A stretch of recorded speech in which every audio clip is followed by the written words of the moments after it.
DreamWorks, a company that has proven time and time again that it is passionate and skilled at storytelling, character design, and world building. I mean, come on. Shrek, Puss in Boots, both of them. How to Train Your Dragon, Kung Fu Panda, and Shark Tale. That's right, bears. I said it. Even Shark Tale. I mean, come on. Like, Tuna History Month, Jaws theme song being the representative tune for all sharks. Fucking Oscar saying that a lot of white fish can't do it, thus implying that there is a race divide even amongst them. It's so good. Hey there, bears, I'm Strawberry Stabwound, and welcome to the very first video of my review, redesign, and rewrite series. The name is self-explanatory. I'm going to do a pretty in-depth review of the movie, and some tidbits mixed in where me and my wife actually reviewed and recorded our review to the entire thing. Afterwards, I'll redesign the characters as humans and explain them. Then finally, I'll move on to the rewrite, which, spoiler, come on, it's gonna be gay as fuck. Like, if you don't expect me to dyke it up, then that's your fault. And I'll recreate some screen caps of the movie as my own with my designs, just to make it feel like more, like, official, I guess you could say. Okay, ready? Let's go. I have had to watch this movie, like, 5 fucking times. Well, wait, no. I have had to watch this movie probably over 20 times because when I was making the art for it, I couldn't concentrate on anything else. Like, I had to watch this movie to make the art for it. To write the review, I had to have it on in the background. Like, it is just, I've watched this movie more than 20 fucking times. This is your reminder to please subscribe and share the video. Thank you. To preface, this review won't be like the other reviews on YouTube. Okay, so this review will be a mess and rambly, like, kind of like I'm just telling it to you. You know, like, I'm forcing you to sit down, okay? I tied you to a chair and you have to listen to me rant about this movie. But that's part of my charm. The movie starts with the Moon Kid going fishing per usual, and the bait he uses is some horrifying worm thing, which, no, if I turned into a worm, specifically this one, I really hope my wife just wouldn't love me, because there's no way I would love myself. Why, thank you. I would love you too. I just wouldn't look at you if you looked like the DreamWorks worm. A shark appears from behind one of our main characters, Lenny, a gay analogy for someone who doesn't eat meat. Also, I use the word analogy because of the word anal. Get it? Anyways. Lenny lets the worm go and is confronted by his older brother. A montage of the town follows once they see that the sharks are gone, and it's just New York in a few years when it eventually sinks. Sorry, but if you're from New York and you start developing fins and your nose starts to disappear, then I'm sorry to say, Fish Will Smith, yeah, he's gonna be here soon. Also, fuck. This movie is so ugly, but in my opinion, in the best way. I didn't notice this until I was watching some other reviews to get some more understanding for this type of video, but this movie is truly so green. Everything in the background is dirty. And okay, yes, I noticed before, but I didn't really like pay any attention to it because I didn't even like think of comparing it to other underwater movies. But yeah, once you actually compare it, the difference, I mean, here, it's on screen. It's crazy. It's a lot. But, okay, I honestly love the difference. Like, I like how green it is and kind of dirty and everything's rusty underwater. It feels different and expresses the way rundown poor communities can look. And I'm saying that as someone who lives in the part of town Oscar lives in at the beginning, okay? As a poor kid, I kind of liked that the environment looked run down. It felt comfortable. Back to the movie. Here's a bunch of ugly or weird shit I noticed in the beginning montage. Scaramanta Ray. Yes, they all look like this in the movie. Fuck is that fish a bus? And a tour bus nonetheless. Do the visitors like hold on to his side for dear life and whoever falls off is left to figure it out? Is this a test of endurance and the last one hanging on gets a prize? Do they sit inside him? But they can't because they were dropped off from his side. What the fuck? Also, I just wanted to say, my brother said that maybe they hold on to his fins, but that was... Oh, his gills, yes. But there's so many of them. Fish don't have like 20 fucking gills for someone to hang off of. There's... That's where they breathe from. Maybe it's like a BDSM thing. Application. Guys, just turn the fucker over and go on with traffic. Oh, yay, racism. Didn't you say they were speaking Hindi? Yes, actually. In the fucking subtitles it says, speaking in Hindi. So that's great. Also, how do people ride on... Never mind. Fuck me, I guess. Okay, this is so weird. But also they show this, like, you know, the sushi shop, the weird sushi shop at exactly 4:20 in my recording. I love this movie so much. Onto the villain and protagonist, Oscar, introduced as a cringe, desperate wannabe, pretending to bloat wealth in front of a billboard. Also, these kids who are written by white people who watch the Boondocks. Once. Don't believe me? Yeah. Here's a screenwriter list. You see this? Ew. Yeah, exactly. Angie! She's a sweet receptionist that babies Oscar due to a crush, this being proven by her clocking in for him, because he's a dumbass. I will be very mean to Oscar this entire video because he's so awful. Oh, look, he brought her donuts. He's definitely a great guy. No, Angie, don't fall for it. He's not good enough for you. Oh, yeah, guys, this is a mob movie, by the way. Mob stuff happens. Sykes, the pufferfish, is fired for making fun of Lenny, the mob boss's son. Enter POV here. For being a gay boy, I mean a vegetarian. This leads him to It's just funny because it just sounds like you're saying vegetarians are gay. They are. If you're a vegetarian, because vegetarians are gay. Try and show me any vegetarian that doesn't wear a fucking scarf, doesn't like the same gender, or doesn't have a lot of lip piercings. You know, you're right, because I think that vegan teacher, lesbian. Fuck! I could be wrong, but I'm pretty sure she is. Oh my gosh. I need to get back to this video because that's just devastating me. This leads him to tell Oscar he needs all the money he's ever lent him back in 24 hours, which Oscar freaks about. Oop, voice crack. A lot of white fish can't do it. Fuck, I love this movie. Oh my gosh, I quote this movie so much, by the way. This made me laugh. Tripping 5Gs. 5Gs, you tripping 5Gs. Fuck, I'll get to that part later. And yes, this, I don't care, okay? The race allegories make me laugh. I'm a simple creature, okay? I'm a mixed kid. What the fuck do you expect from me? Angie being the sweet, no self-worth having fish gives Oscar her grandmother's pearl to pawn off so he can pay back Sykes, cause here's a clip. Just, if you don't know how much he owes him, here's a clip. It's the 5Gs, man, you tripping 5Gs clip. Mob dinner. The dad loves his older son more and pressures Lenny to eat a shrimp, which he refuses to do and instead frees them. Remember the shrimp. They'll be back. So, in terms of the sexuality allegory, would his dad force him to, like, look at boobs? Or, like, would he, like, find a sex worker and then Lenny instead just pays her and lets her leave? Have I mentioned that Oscar's a pathetic loser yet? This dumbass overhears two fish saying that Lucky will win and the race is rigged. Oh yeah, this is a horse betting. He then bets all of that fucking money that he got by pawning off Angie's grandmother's pearl that, as she stated, started as a grain of fucking sand. Started as a grain of sand, has been passed down, okay? On this horse. He bet it on this horse off of one fucking comment that he heard from two fish he doesn't even know. And I bet you it's a Squid Game situation where these guys, they haven't seen their kids in fucking years because guess what? They're in Squid Game now. Yeah, this is my, okay, listen. Those guys, they're the guys from Squid Game. Remember how the guy from Squid Game, he was a bad dad and he had a shitty friend? Yeah, that's him. Fucker. Is in season 2. I heard. Ain't got too bad. Fucking dumbasses. Oh. I was gonna say, like, completely, like, off topic. When you talk about Lola and the dangerous soup, you should draw yourself, like, going, I should. Anyways, Lola. Every pathetic lesbian's crush. Don't lie. Skip ahead, the race goes as well as expected, and it ends up with Oscar tied up in the middle of the ocean, waiting for a shark to eat him. Due to luck, though, Lenny and his homophobic brother are the ones to find him. Lenny's brother seeing this as an opportunity for Lenny to prove himself.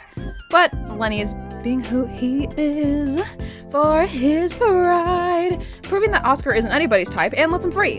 When the brother discovers Lenny didn't even eat him, he launches at Oscar, only to be taken out by an anchor. And thus begins Oscar's fame as the Shark Slayer, which everybody believes right away, even though he has no proof at all, except for the two pothead jellyfish who really didn't see anything at all. Are there no other celebrities? Is Oscar really the first and only? Why aren't there other celebrities on the posters or ads? Like, where's the fucking, like, newscaster? She's the only example of, like, a celebrity we've seen.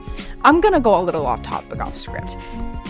Oscar talks about wanting to go up to the top and be like the popular fish. We don't see any ads of popular fish. Every ad we see is just words. Billboard. Yeah, but there was nobody really in it. Exactly. Fuck. Oscar finally gets Angie her pearl back and more, which, okay, cool, but where's the apology for using it to bed? You know, like, where's the apology? I don't care if you pay people back and you remember who your friends are. Where's the fucking apology? After this, Lenny and Oscar begin a scheme any theater kid would love, where Oscar just constantly beats the fuck out of Lenny for attention and money. Also, I don't know why I wrote this, because that's insinuating that theater kids like to be beat up. I mean, it could be like all theater Damn. Fuck, Actually, no, yeah, they are. we had like a casting couch in my school. Remember I told you about that? Yeah, no, okay. It's not technically a casting couch, but they did the things you do to get casted. That's what they did on that couch. And I sat on that couch a lot. Not with adults. Oh, not with Not adults. with adults. Not that I know of. I hope. But A for lot of your teachers are creepy. A lot of teachers are creepy. Not like a majority. but I think, wasn't it your theater teacher who dated a student? Yep. who dated a student? Waited for her to turn 18 and graduate, and then I think they're still together. That's grooming. That is grooming. My principal, I caught him staring at ass all the time. What is this video? Anyways, guys, if you see people like that, I need you to beat the fuck out of them. Okay, back onto the fucking thing. We're almost done, guys.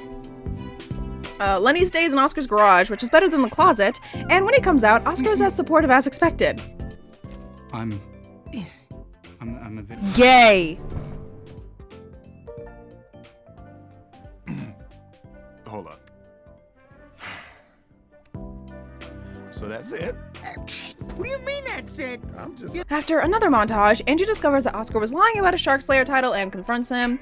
Oscar goes through the town and remembers his roots, feeling guilt and miscontent with his current situation. He realizes his feelings for Angie, but the mob story needs to feel more relevant, so they took her ass hostage. Okay, first of all, this movie, no, I'll say that at the end. No, I'm saying it now. This movie's black as fuck. This should have been nominated at the fucking BET Awards. I don't give a fuck. Okay, this soundtrack is so fucking good.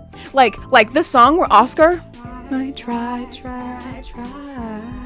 Okay, no. But the fucking scene where Oscar's like going through the town, that song like threw me back to when I was like sitting down in the kitchen. My grandma, was making food. My mom would dance in like the living room. And like we had like our tribal shit on the wall because, hey, if you're black and you're old, you have to have tribal shit on your wall. And all of your decor is brown.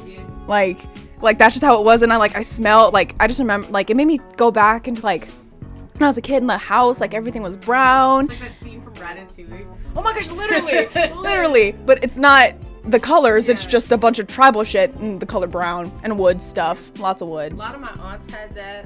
My grandma, before she and my grandpa became like truckers, so much of it. My aunt though, my grandma's sister, the one that you met. The light skin. The light skin. Light skin for real. But so much tribal stuff, like the heads, the paintings of like black people, a lot of it. And I just want to specify, she's light skinned, but she's not mixed. It's crazy. She's light skin, blue eyes, but both of her parents are dark eyes, dark skin. I don't know. Did your mother sleep with Ryan Gosling? Not your mother. Not your great grandmother. Okay.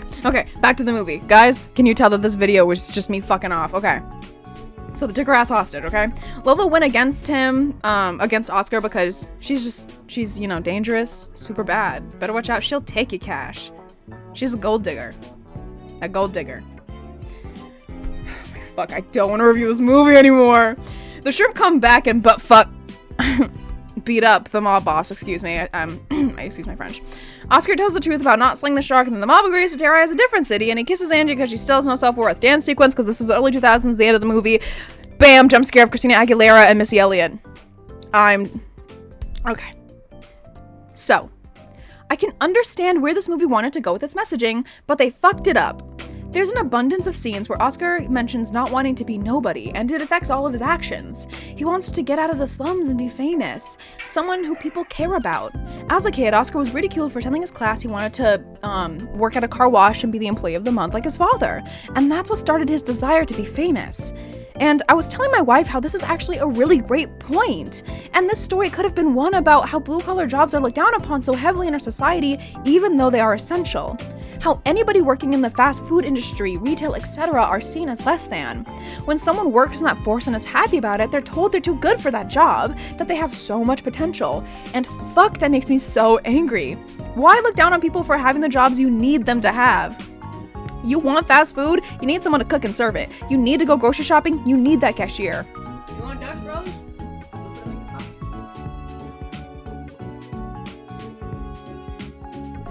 Exactly, I fucking love Dutch Bros. fuck Starbucks, if you still go, you're cringy. Now, I agree that all people working in those fields deserve better, but not in the way everybody thinks. They deserve better benefits, they deserve insurance, livable wages, PTO, and more. Those jobs are seen as less than because they're treated as such by the companies that fund them. I'm gonna say something and just let me finish. Blue-collar jobs are seen as less than because they provide for the community. They help, they assist. Their work is taking care of others. The need to rise undermines or overtakes the need for community. There are a multitude of scenes where Oscar just straight up disregards those who care for him and where he doesn't understand the community he has. For example, at his workplace, he is not only popular, but is a hard worker. He thrives in that community, he thrives in that environment and is told so. And I won't go too in-depth in this topic, but it needs to be brought up for me to make my point. The class divide creates a resentment because it's a reminder of what you don't have, and the constant desire to be, as Oscar puts it, at the top, makes people disregard the community they have. Independence crushes community. Community is built off of oppression, lower income, and things seen as less than, and that is a huge part of Oscar's growth. And I'm also going to mention a quote that I saw that everyone's spreading on Twitter that I fucking agree with, okay? Annoyance is the price of community. Stop putting yourself first and acting like you are more important than everyone else. Everyone is struggling. You need to understand how to come together rather than focus only on your fucking struggles. Because guess what? That's how the world is now, and that's why it's so fucked. Because we don't take the time to care about others, to build a community, to build people who are always there for you. You want people who are always there for you. You need to make sure that you build a foundation as well. Sorry. That's okay. Realistically, most low-income people of color won't have it as easy or even have the opportunities to grow or become as well off in certain jobs. Fucking sucks, but that's the way it is. And sometimes, instead of trying to beat a system built against you, you gotta take care of your friends, family, and not be an ass. Like Oscar. I'm not trying to make anybody lose hope or anything though, but as someone who had to go to places giving out free food because we couldn't afford any, and needing food stamps and all of that, I understand these struggles. I'm gonna talk a little bit about my own life. It's okay. It reminds me of the scene in the movie where he's like ranting and they interrupt me and he says, sorry, that's okay. I have family members that are incredibly well off. Like family owns car companies, took more than like 5 to 7 or 8 cruises before there were 15 types. Mom makes over 100K. Now, take that versus my situation. And the way we saw life was so different. They expected so much and they thought places that to me were fancy were like fast food restaurants. I'll never forget when one of these fuckers told me that P.F. Chang's, in my opinion, was one of the nicest places I've ever been able to go to. He was like, oh, that's just like Olive Garden. And I was like, well, what's wrong with Olive Garden? And he pretty much said that they're run down and they're poor. And it fucking pissed me off because I was like, to me, this place was so bright and special. And I was... Horses in front of the restaurant. You want to know what Olive Garden has? People throwing up in front of the restaurant. I should know. I was one of them. And unlimited breadsticks. That is why. It was such a huge class divide, and I learned through them that in a really weird way, I am actually happy I grew up the way I had, just because of how it kind of made me the person I am. They weren't as flexible because they were always used to things going their way. They bragged about experiences I could never afford and acted like I was lesser than them due to this. And the main part of this, the biggest difference, how different the houses were, like the vibe. Let me get to it. The more rich household was always cold and nobody really came out of their rooms. If you sat in the middle of the house during a weekday, you would think it was not lived in. Like, it was to the point where there was almost no dust because it was like no one was even there. Like nothing moved, if that makes sense.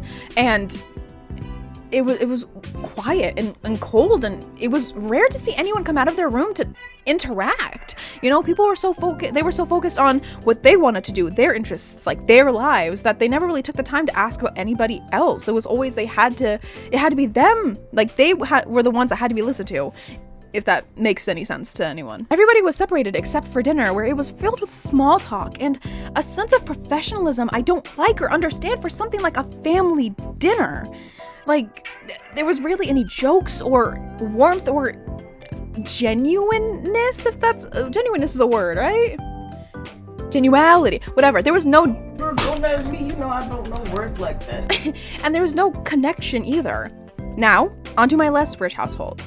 Not just warmth in the temperature, as it's a 2-bedroom apartment with like 5 people and pets. Well, not just one pet. R.I.P. Love you, Max. But also the colors. My richer household was full of white and gray and was packed full of decorations, like an IKEA setup. But there was no sense of the house being lived in. Everything, whenever the seasons changed, the house would represent that, you know, as if it was just going through the motions of this. But there was no signature things in the house, you know, like in my house, we have a table made straight out of wood from a tree that we have in my living room that has been passed down like 2 generations, and I'm hoping to have it passed down to me next. And that's a main part, or how we have so many bookshelves full of not just books but movies, because my family, we love movies, and when DVDs were still a fucking thing, we have so many of them. But the richer household didn't have any of that. You know, there weren't trademarks to the house that made it home. There wasn't any semblance of messiness or... There's a trademark. Alcohol. Yep, exactly. My mom's house, though, as I said, I'm gonna put some more things out. It has baby pictures with stories, a Christmas tree that's been up for 2 years, so many trinkets and things that make it a home. At random times, my siblings and I will go to the same room just to be around each other. And this is due to the fact that we are used to being in the same room. And yes, I have shared a room with my brothers for over a decade, and I still do to this day. But back to my point, the more well-off family members didn't depend on each other as much or really share compared to my less rich ones. Overall, poor communities are taught to hate being poor, and this leads to a lack of desire to build community. But if low-income communities work together and people stop treating blue-collar workers like shit, that would be beneficial to, well, everybody.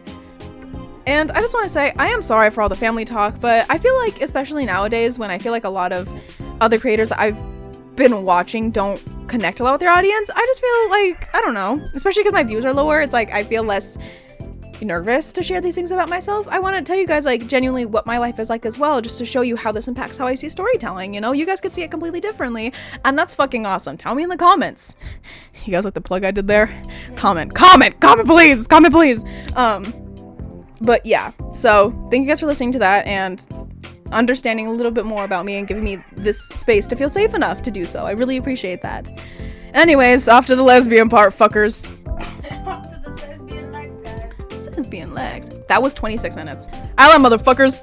This is actually gonna be the intermission. So, the intermission. Intermission time. This is a segment of my video where I talk about something related or unrelated for a few minutes. So, do your fucking laundry, because I know you're listening to this video or you're doing something else. Okay, finish that drawing.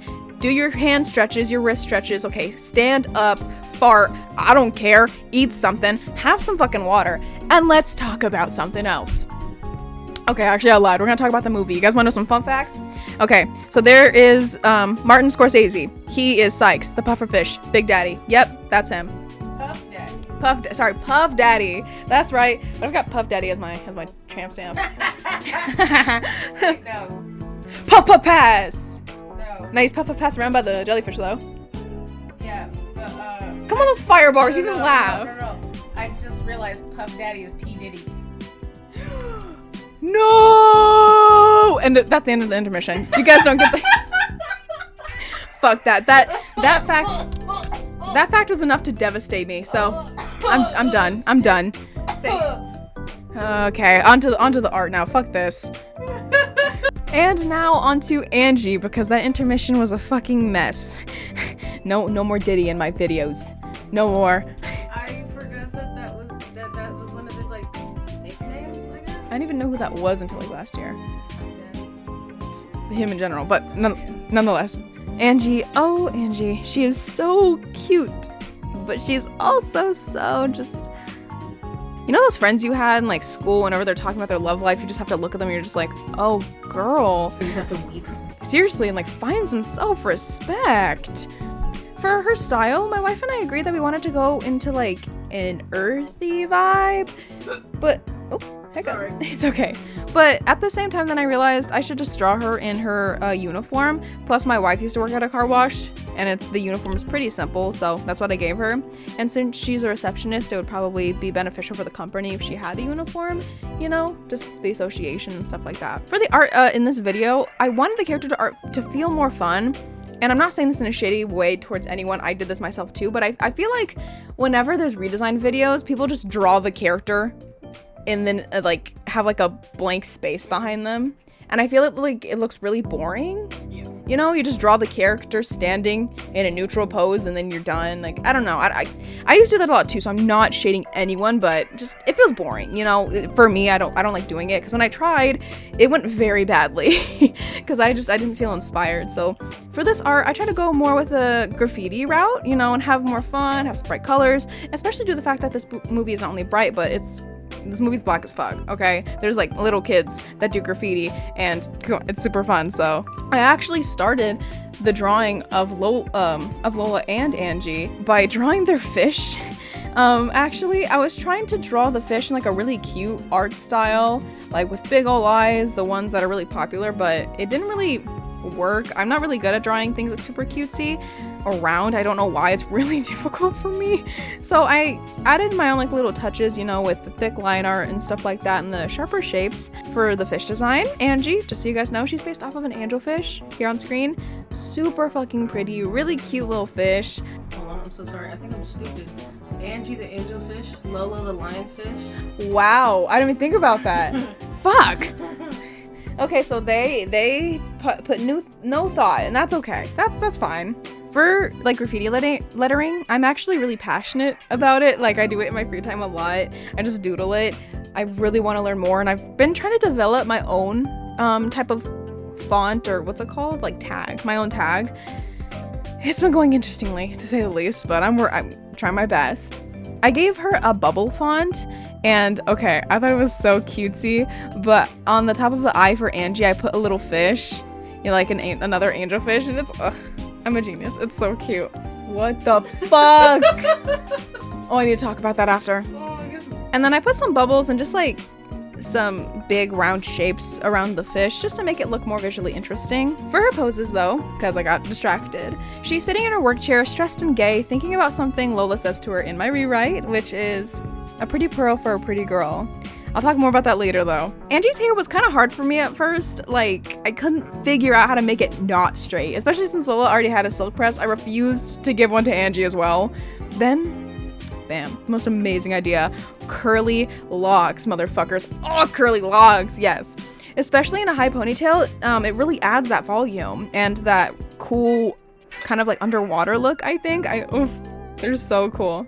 Angie has this little streak of yellow in her back fin thing, but I thought it'd be super ugly in the gradient, so I actually decided to make it the color of her scrunchie. It's that pop of color, and I think it goes really well with everything. And okay, I gave her a nose ring because bisexual, and she's the bisexual flag. Like, come on, what do you guys expect?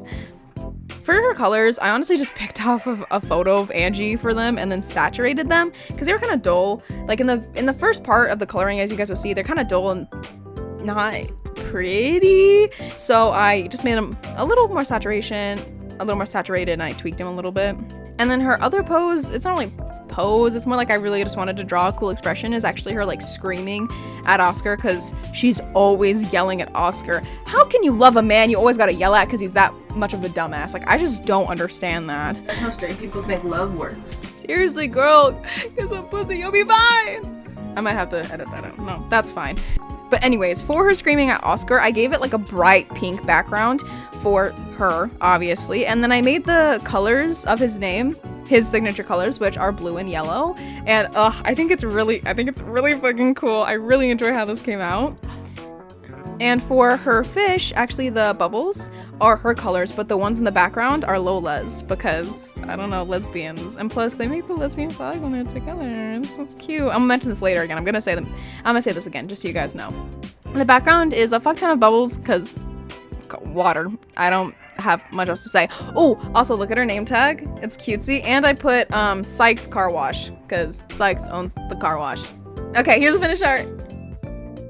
Lola. Oh, Lola. How gorgeous you are. She makes me very hard, but nonetheless. Anyways, guys.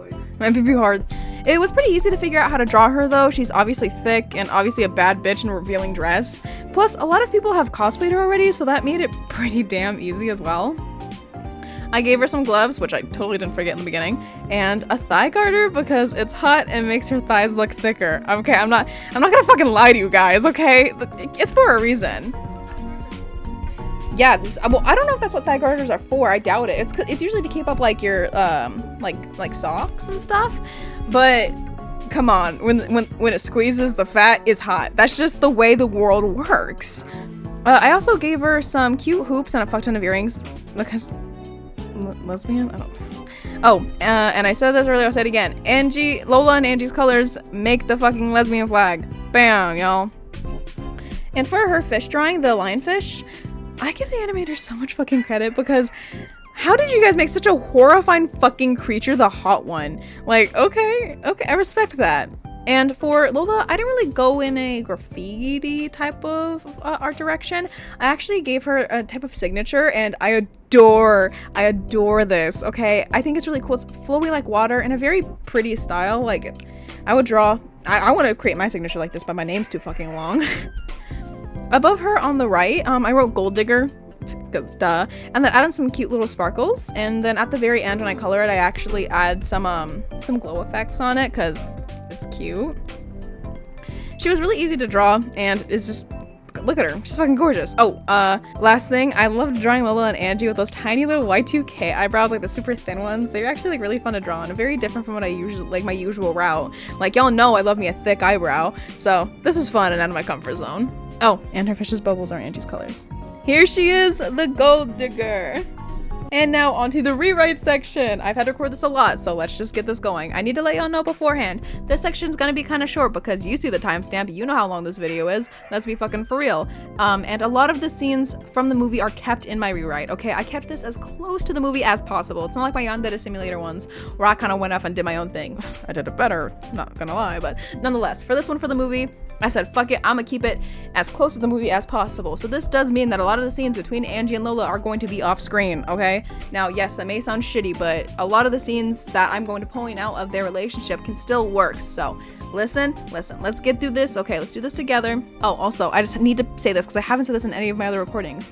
For the image, for the final song, I haven't told you this either, babe.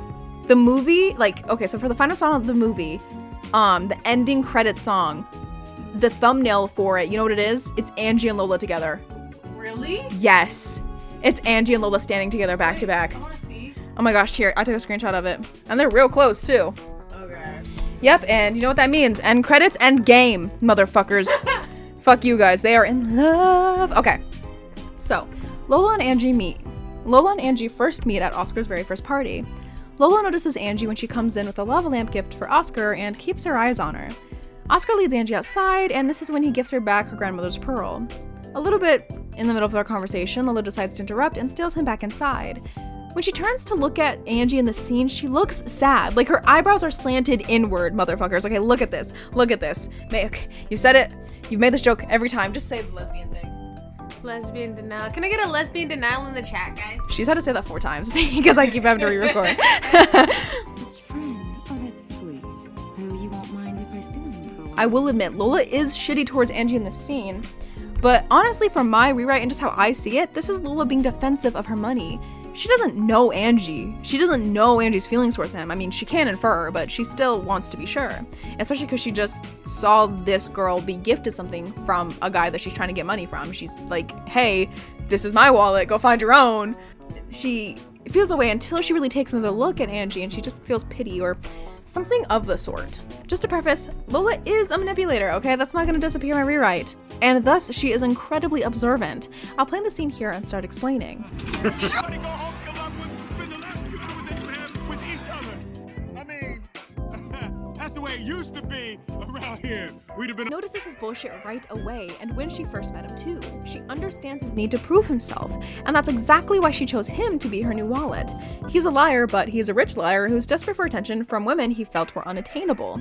Poor men love gold diggers because it means they've made it. They love the transactional relationship and the status that comes with it. What man doesn't want a fine woman on his arm, let alone one who wants him for reasons just as shallow as his? It's a type of ownership that he feels he can develop over the woman. Totally fucked up, but Angie knows that's how it is. She grew up poor as well in my rewrite and had the benefit of being gorgeous, so she used her resources and became a gold digger. Well, you say gold digger, I say entrepreneur. After Oscar goes to the shark sighting, you know, after the him being a coward scene and meets Lenny, Lola goes to check on Angie outside. I also have one thing I wanted to say where I wanted this to be a vital part in her, like, using him, because I fucking hate in movies when someone makes a joke like that about them, like they're obvious lying and no one says it. And yes, that's the autism, I don't care, because I'm like, it's so obvious they're lying, why does everyone just forget about it? So, especially because she's a manipulator, she has to understand people's patterns. I thought that would be very interesting for this rewrite. Lola goes outside to meet Angie, and Angie's very aggressive at first and just assumes that Lola's there to be cruel or make fun of her, anything like that, but Lola's actually very chill and a lot more down to earth than before. But Angie still confronts her. Aren't you embarrassed? Why would I have any reason to be? You attach yourself to him for his money and everybody knows it. You don't even know him and you're using him. You're awful. Lola chuckles and it makes Angie's blood boil. What? You're cute. You always make that face when you're mad? I like it. Angie just stammers and flails her hands around for a few seconds before Lola interrupts.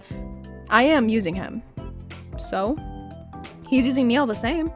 But it's different because he's dumb and innocent and bad with his money, and I'm just some evil skank.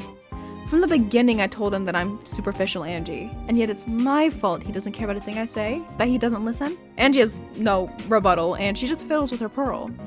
Lola tries to make Angie feel a little less uncomfortable as she still came outside to have a conversation and get to know her, so she asks her about it. When she hears about how Angie gave Oscar the pearl so he could have the money for Sykes and that whole situation, Lola asks Angie, how much? About $5,000. Lola is honest with Angie and tells her that Oscar bet all of that at a horse race and that's actually how they met. And Angie was fucking pissed. She was angry and wanted to think Lola was lying and become defensive, but Lola looked and sounded so genuine that she just couldn't fight her on it, so she stayed quiet. Lola takes the pearl and puts it up to Angie's face, seemingly looking between them, back and forth. She gets close, lightly pushing Angie against the metal bar, the cold feeling of it going through her uniform. Even if he is a lying asshole, I'm glad I got this back for you. Such a pretty girl deserves a pretty pearl. Whatever. Angie pouts and responds under her breath. Lola smirks down at Angie because of fucking course Lola is taller. Like, whose fucking channel do you think you're watching? Be for real. And puts the pearl necklace back in her hand, slowly and softly, kind of in that way just so Angie knows what her skin feels like against hers. You know, she kind of wants that feeling to last. Lola leaves Angie outside and leaves the party overall after that. I wanted Lola and Oscar to be similar in their goals, but not in how they act. Oscar and Lola both want to work their way up to the top, but while Oscar does it through deceit, Lola does so through honesty. Her test for shitty men is that she tells them that she's superficial, and if they don't listen, then she knows, okay, this is the one. While Oscar and Lenny make camp in the garage, Angie and Lola continue to meet at his parties because, as my wife states, his house basically becomes a club. They provide a sense of comfort in the other person. Angie loves Lola's brutal honesty, and Lola appreciates Angie's quirkiness and tells Angie how much she appreciates the little things that she'll do for her. They see the other person as a person, you know, because Oscar treats Angie as a mother and he treats Lola as a trophy. There's a scene after Oscar discovers the shark that he said he slayed was a mob boss's son. He freaks out and tries to retire. Lola's waiting for him at his place, and this is specifically because she says it's because he told her to wait there, but for my rewrite, it's more like she's just trying to get intel because she feels like he's really not the shark slayer, and she does stop him from retiring. This is due to her being materialistic. I'm not going to get rid of that part, but also her fear of Angie forgiving him before she really knows the truth about him. Lola knows Angie is still defensive for Oscar, and that upsets her. One night, Lola and Angie meet up, and Lola decides to tell Angie the truth about Oscar. She tells her that she knows Oscar is lying about being the shark slayer, even though she doesn't have any proof. Angie becomes defensive, saying that she knows Oscar and that he's not a liar. And Lola stays quiet. Are you kidding me, Angie? What? Why are you still defending him? Do you still have feelings for him? After everything? I don't know, Lola. I'm fucking confused. I dedicated so much of my time chasing after him. It's not as simple as me just not liking him anymore.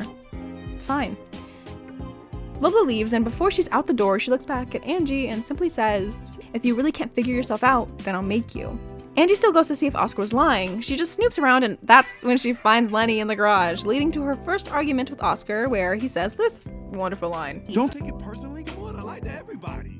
This is a very big point for Angie's arc, I guess you could say. She tries to contact Lola, but never gets any response back. This was Lola's test for Angie. Manipulative, shitty, fucked, all those things. But yep, and just rude, but this was her test. She kissed Oscar on TV to make Angie figure herself out. Who was she jealous of? Who was the one she wanted to kiss? This is pretty shitty, but I liked how Lola looked back at the camera, as if she's telling Angie that this was her way, like this is the test. I told you I'd make you, and now you have to figure it out. Now onto the argument. I'm just gonna play it and then cut in with how I rewrote it. What do you got against Lola? Not my lips, that's for sure. I have nothing to say for this, I just thought this is kind of gay as fuck if you think about it from the lesbian perspective. Look, why would you even care about Lola anyway? I don't. You don't. No. Just tell me, Oscar, because I'm curious. Why do you think she's interested, huh? Do you think for 1 minute that she would even be with you if you weren't the rich famous rock? And then I wrote it like this. So what I wanted is for Angie to be projecting a lot of how she feels about herself onto Oscar. Just tell me, Oscar, because I'm curious. Do you think that she would even be with you if you weren't the famous shark slayer? Do you think someone like her would genuinely find something interesting or lovable in someone like you? What do you have? How could you be important to her when she's so... I don't know. Yeah, so she's projecting a lot of how she feels onto Oscar instead. When she's saying, how could she love someone like you? She's really saying, how could she love someone like me? Guys, please don't fight. Not blind. At least she treats me like I'm somebody. Yeah, but would she love you if you were nobody? Nobody loved me when I was nobody. I did. Before the money. And before the fame. Before the lie. And the way I rewrote it, I just added a little bit more, like made it more adult. I just made her say fuck.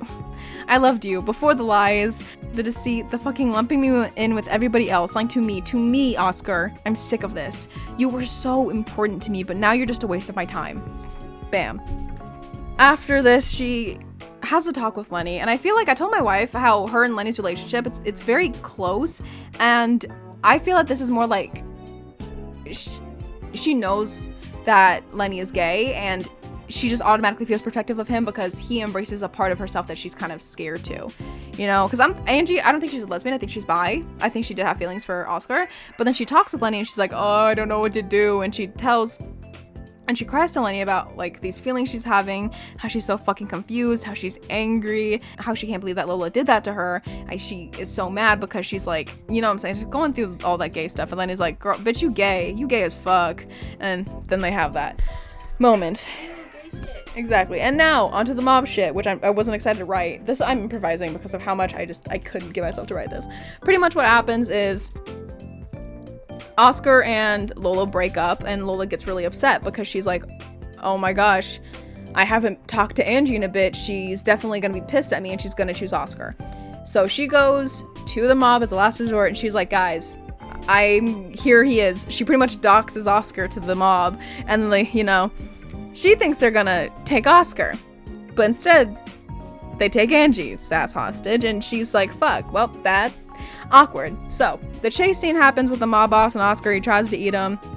What happens with Lola and Angie is this scene here. Okay, so the first screen cap is the argument, nothing special. I don't really like how it looks except for like the line art and like the expression, but anyways, this screen cap, this is Lola asking Angie and pretty much telling her, say it.